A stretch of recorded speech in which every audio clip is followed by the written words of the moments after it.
The following program is presented by the Far East Broadcasting Company because stories of people living out the gospel with their lives inspire all of us. FEBC, taking Christ to the world through radio and new media. Learn more at FEBC.org. My birth identity had been hidden, and just like my birth identity had been hidden, my spiritual identity had been hidden. And when I learned about the real Jesus, my mind was prepared to receive that truth.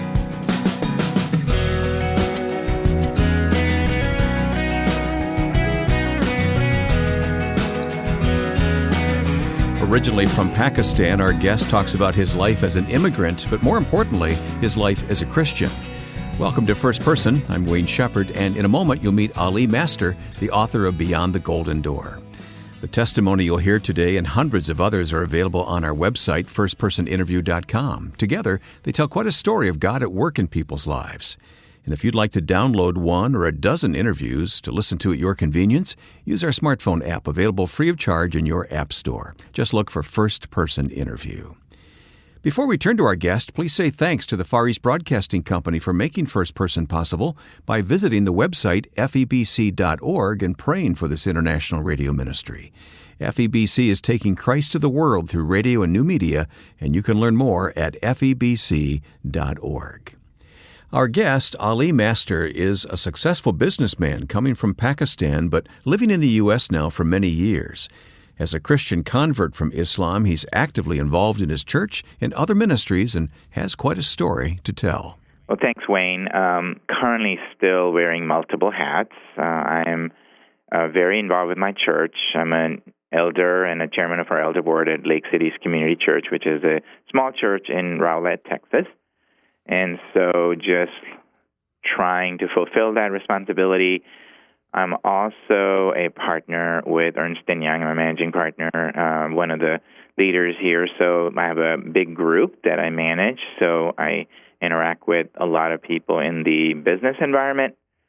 And then the book came out a couple of months ago, so spending a lot of time trying to get the message out and speaking places. So that's another hat. And then finally, I also have some small businesses that my wife and I own, so trying to raise money for various charitable causes. So those are some hats. I'm a dad, so I got 4 kids, and 2 in college and 2 in high school, so trying to just be a dad to them, and I'm married to Judy, my wife, and trying to be a good husband. That sounds like a pretty busy life to me, Ali. It is. It's extremely busy, yeah. As you mentioned, you're involved in several ministries, but that extends back to Pakistan as well, doesn't it?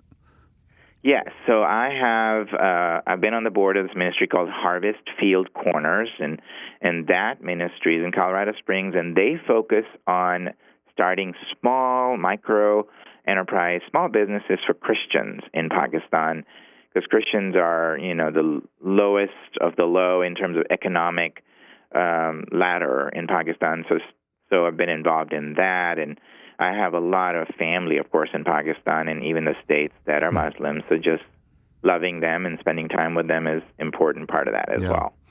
You write that you, at one point growing up, felt like you were destined to come to the U.S. Can you explain that?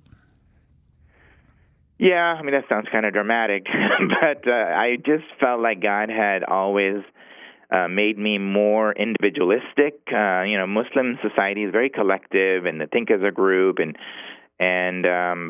I'd always been drawn to the very entrepreneurial, free, independent culture that America represented.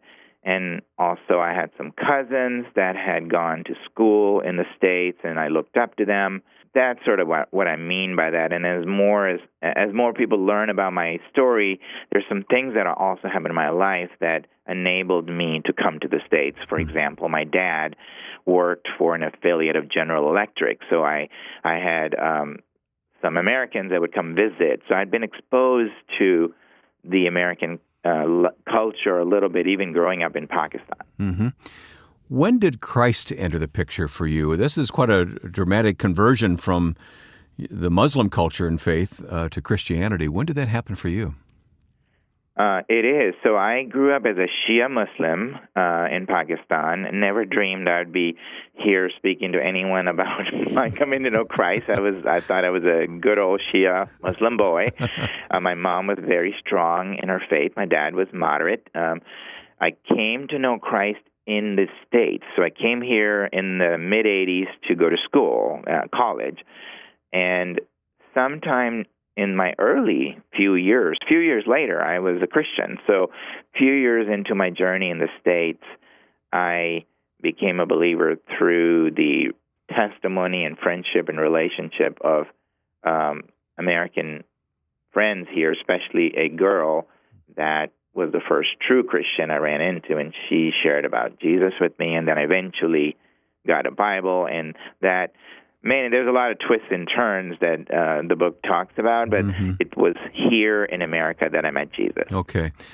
Well, that had a dramatic repercussion, I have to think, with your family. How did that go over? Yeah, so we're talking mid-'80s here. There wasn't a lot of training on how to share your faith with a Muslim family. Not that there is a formula for it, really, but the contextualization that people do today, and I shared with them in a very Western way because I had been exposed to Christ in American churches and through American friends. So it didn't go very well, as you would imagine. Changing your faith and accepting Jesus is literally turning your back on your family because while they respect Jesus as a prophet, and I'd always been raised with stories about him as a prophet, but that was the extent of it.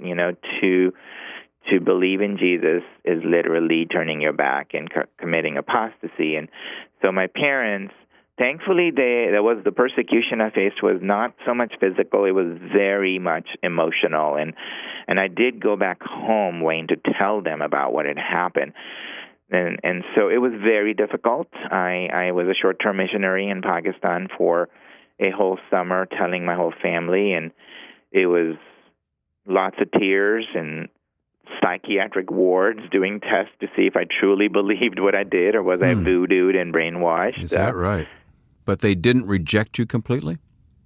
No, they didn't, because I kept loving them, and it was difficult for them to reject this person who had changed completely. And I was not the straightest arrow in Pakistan, so they knew something had happened because I had changed in my language, my habits, the way I dealt with people. They couldn't deny that I had become a different person, so they couldn't reject that. Sometimes when a Muslim comes to know Jesus, as you know, probably you could be like they have a funeral and you're written out of the will, or worse. But in my case, my family was pretty educated and they wanted to understand what had happened, so they kept their contact with me. Now, as you describe in your book, there was a very difficult period in your life. Was this before Christ or after you accepted Christ that the thoughts of depression and suicide entered your life? Before. That was before. Okay. So, yeah, I talk about how I literally, went through culture shock in many layers.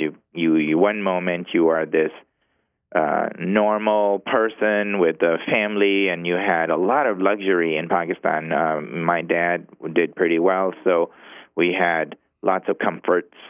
And then you come over here to America, and a month later, you're sweeping floors at McDonald's, and I also didn't know how to deal with a decadent culture and fell into the wrong crowd, made a lot of mistakes, and my grades fell apart, and there's so much pressure to perform as a foreign student. I was the only child, the only son.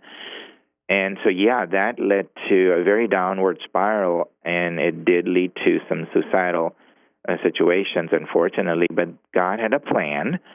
And so the turnaround happened after all that, when I ran into this girl who was working at McDonald's, and she started to tell me about Jesus, and that's when the story turns.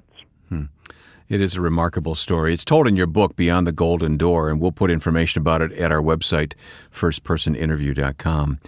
I know you feel strongly about giving back. We'll talk more about that, but just in general, what's your attitude about giving back? I mean, you reach back through ministry in Pakistan, but you're also very grateful to be American now. Yeah, so I wrote the book just to remind everyday Americans about how amazing the freedoms are. So I don't think I would be a Christian today had it not been for the freedoms that I experienced. And I talk about these 5 fundamental freedoms that I believe are unique to America. And I wanted to sort of get that out there because of all the negativity, there's a lot of negativity out there and divisiveness. And people wonder, is this still a great nation? And the book is not naive about our problems. I do acknowledge a lot of the problems, but the giving back portion comes through the continuing the message of freedom. And I talk about the freedom to fail, the freedom to love, and then the freedom of religion is where, of course, faith comes in. Without the ability to have those freedoms, to pursue Christianity, to study it unhindered, not being persecuted, and make a choice, that's an amazing freedom of religion that we have here. I talk about the freedom of entrepreneurship and then freedom of government.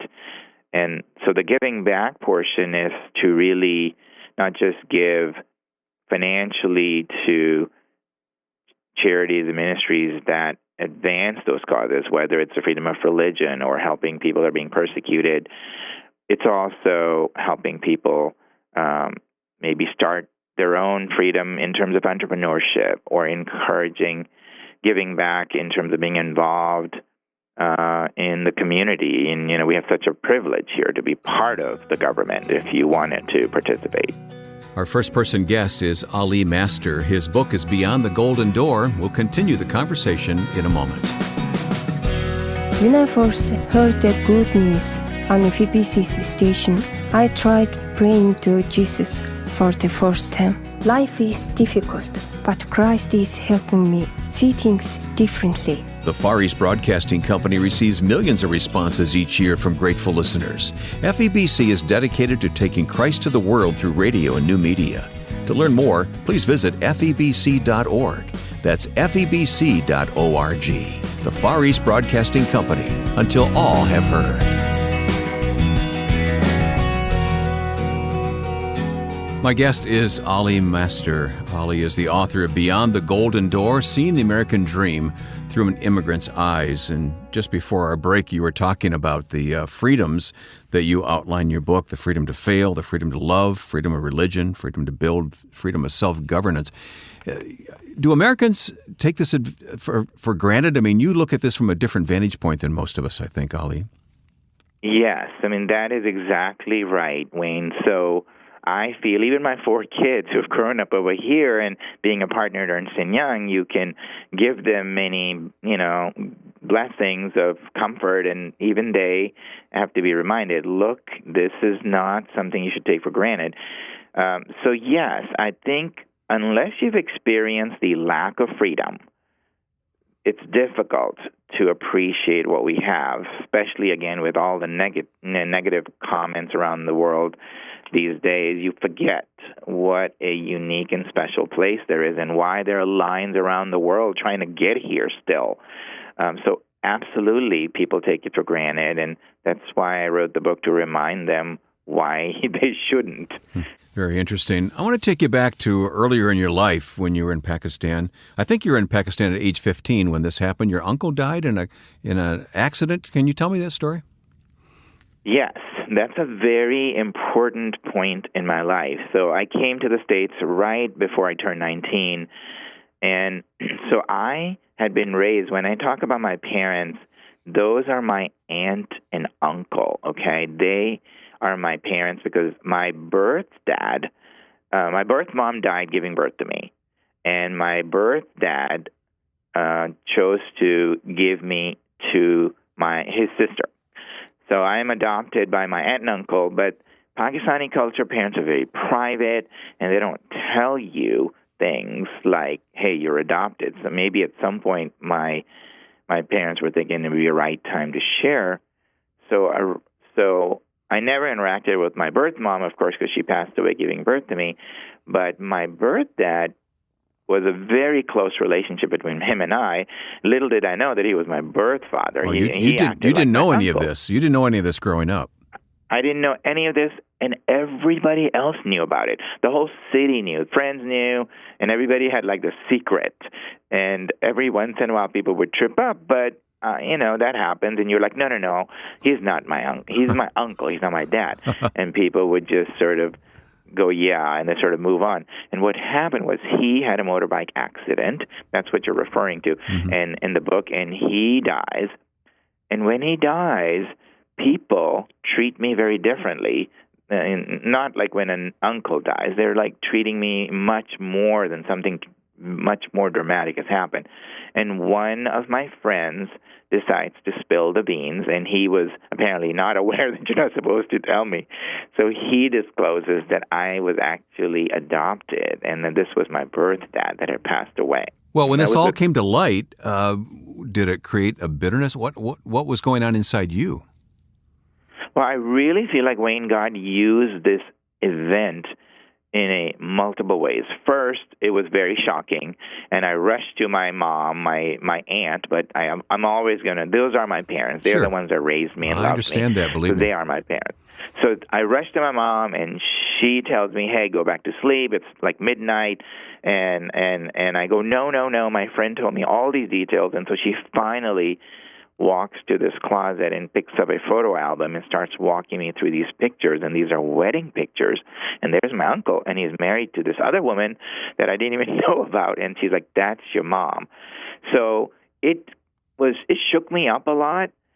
It did not create bitterness, because it actually created gratefulness, because here are these two people who raised me, and they loved me, and I was very appreciative of that. It was frustrating that I didn't know about it, but I think that's the culture. So it didn't create bitterness. But here's how God used this event, and this is what I want your listeners to appreciate. Two things happened. One, I had a grasp on what it means to be adopted.